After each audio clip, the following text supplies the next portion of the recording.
अस्सलाम वालेकुम व्यूअर्स। एक हफ़्ते की गैर हाज़िरी के लिए माज़रत, वो मिसअंडरस्टैंडिंग हो गई। एक्चुअली मेरी एक वीडियो जो है थी इसकी टिकटॉक की, वो स्टक हो गई। तो फिर आगे मैं नहीं बना रहा था। मेरा ख़्याल था कि शायद ये स्टॉप मतलब कर दी है उसने, टिकटॉक ने, लेकिन ऐसा नहीं है। सिर्फ वो मेरी वीडियो जो है ना अंडर रिव्यू है। तो मेरे ख़्याल में तो मैंने उसमें कोई ऐसी बात ऑब्जेक्शनेबल नहीं की जो ब्रिटिश रूल्स के ख़िलाफ़ हो, लेकिन शायद टिकटॉक की कोई और पॉलिसी हो।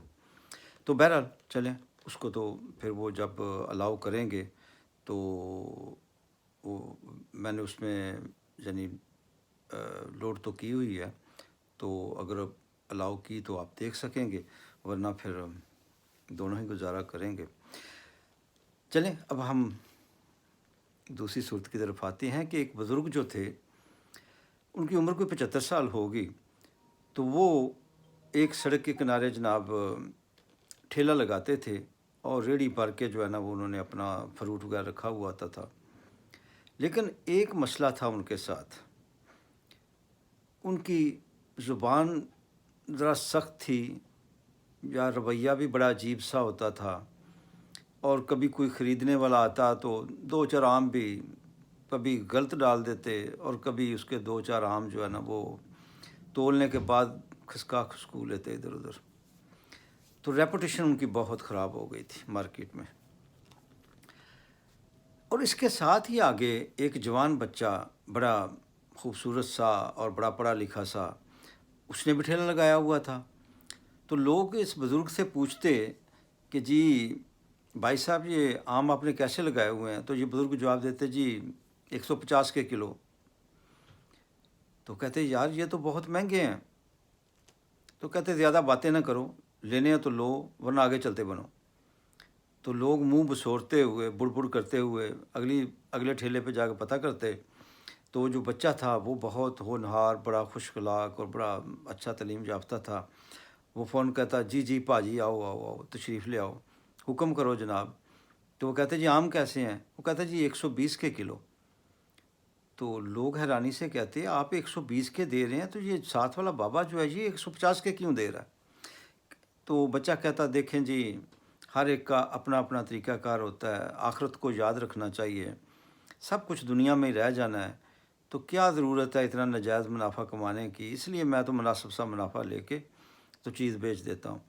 तो लोग जनाब, जिसने कोई 2 किलो लेने होते थे, वो भी 3-4 किलो लेके चला जाता कि कितना अच्छा बच्चा है और रेट भी बड़ा मुनासिब है। तो अगरचे रेट मुनासिब होने के बावजूद वो मार्केट के बराबर ही रेट होता था, या थोड़ा सा कह लें ज़्यादा होता था। तो इस तरह उस बच्चे के 4, 5, 6 ठेले जो है ना वो शाम तक बिक जाते थे। उसका भाई ला के भरता रहता था ठेले में, आधा ख़त्म होता तो फिर उसको ला के भर देता, और इस तरह वो 5-6 ठेले जो है ना वो रात तक बेच लेते थे। और ये मार्केट वालों के लिए बड़ी हैरानी की बात थी कि ये बुज़ुर्ग आदमी क्या करता है। अपनी रेपुटेशन इसने ख़राब की हुई है, माल भी अच्छा नहीं देता और महंगा भी लगाता है, और इसको रोज़ नुकसान भी हो रहा है, और फिर भी ये अपना ठेला फिर लगा लेता है सुबह। ये क्या करता है, लोगों को समझ नहीं आ रही थी। इसी तरह कई महीने गुजर गए, तो उनमें से एक सियाने ने कहा कि यार हमें इसका पीछा करना चाहिए, इस बुज़ुर्ग का, कि ये क्यों इस तरह ठेला लगाता है? जब इसका माल ही नहीं बिकता तो ठेला क्यों लगाता है? तो जनाब वो शाम के वक़्त उनके पीछे पीछे चलता गया, जाके देखा तो आगे एक बोर के दरख्त के नीचे ये बुज़ुर्ग शख्स और आगे जो ठेले वाला जवान बच्चा था, वो दोनों वहाँ पे जाके बैठ गए, और बच्चे ने जेबों से नोट निकाले लंबे चौड़े, और सारे के सारे उस बुज़ुर्ग के हाथ में रख दिए, और दोनों, ये बुज़ुर्ग और बच्चा, दोनों चलना शुरू हो गए।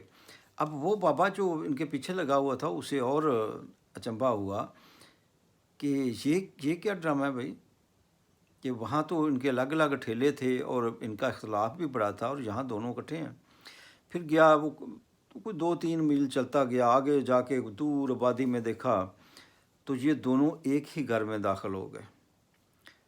तो उससे اور حیرانی ہوئی۔ اس نے محلے داروں سے اس بزرگ کے اور بچے کے بارے میں پوچھا تو اسے بتایا گیا کہ جو دونوں باپ بیٹا ہیں اور ان کے مال بیچنے کا طریقہ یہی ہے کہ باپ جو ہے وہ سخت زبان بولتا ہے تو لوگ بچے کی طرف جاتے ہیں اور اس کا مال جو ہے وہ دھڑا دھڑ بکنے لگ پڑتا ہے، اس کی ریپوٹیشن اچھی ہوتی جا رہی ہے اور بچے کی ریپوٹیشن اچھی ہوتی جا رہی ہے، اور بزرگ جو ہے اس کو ریپوٹیشن سے فرق کوئی نہیں پڑتا۔